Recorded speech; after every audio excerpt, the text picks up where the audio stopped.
আমাদের আজকের প্রশ্নটি হলো, সামুদ জাতির জন্য নির্ধারিত আযাব কত দিনের মাথায় এসেছিল? হযরত সালেহ আলাইহিস সালাম ছিলেন আল্লাহর একজন প্রেরিত নবী, যিনি সামুদ জাতির উদ্দেশ্যে পাঠানো হয়েছিল।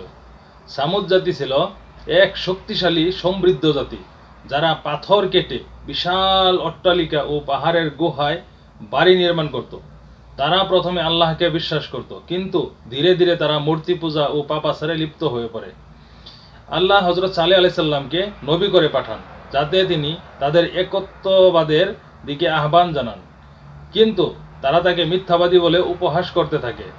তখন আল্লাহ তাদের জন্য একটি উষ্ট্রীকে নিদর্শন হিসেবে পাঠান, যা বিশেষভাবে সৃষ্টি করা হয়েছিল। হযরত সালেহ আলাইহিস সালাম তাদের নির্দেশ দেন যে উষ্ট্রীকে কষ্ট দেওয়া যাবে না এবং সে নির্দিষ্ট দিনে পানি পান করবে।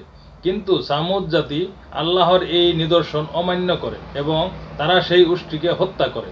এই ঘটনার পর হযরত সালেহ আলাইহিস সালাম তাদের 3 দিনের সময় দেন তওবা করার জন্য, কিন্তু তারা তওবা না করে উল্টো তাকে হত্যার ষড়যন্ত্র করে। তখন আল্লাহ তাদের উপর কঠিন শাস্তি পাঠান।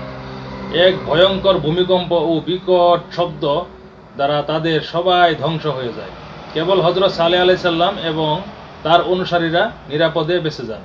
এই ঘটনা আমাদের শিক্ষা দেয় যে আল্লাহর অবাধ্যতা ও অহংকারের পরিণতি অত্যন্ত ভয়ঙ্কর হতে পারে। আমাদের আজকের প্রশ্নটি হলো, সামুদ জাতির জন্য নির্ধারিত আযাব কত দিনের মাথায় এসেছিল? 4টি উত্তর এখানে আছে, একটি উত্তর শুদ্ধ আছে।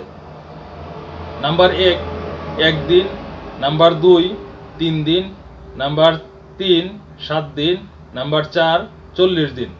এই 4টি উত্তরের মধ্যে একটি উত্তর শুদ্ধ আছে। সঠিক উত্তর দিলে পাবে ফুলের ভালোবাসা। যারা সবচেয়ে বেশি ভিডিও শেয়ার করবে, ঈদের দিন তারা পাবে 500 ফুলের ভালোবাসা। পুরো রমজান মাস জুড়ে চলবে এই আয়োজন। তাহলে আর দেরি কেন? উত্তর দিন, শেয়ার করুন এবং ভালোবাসার ফুল সংগ্রহ করুন।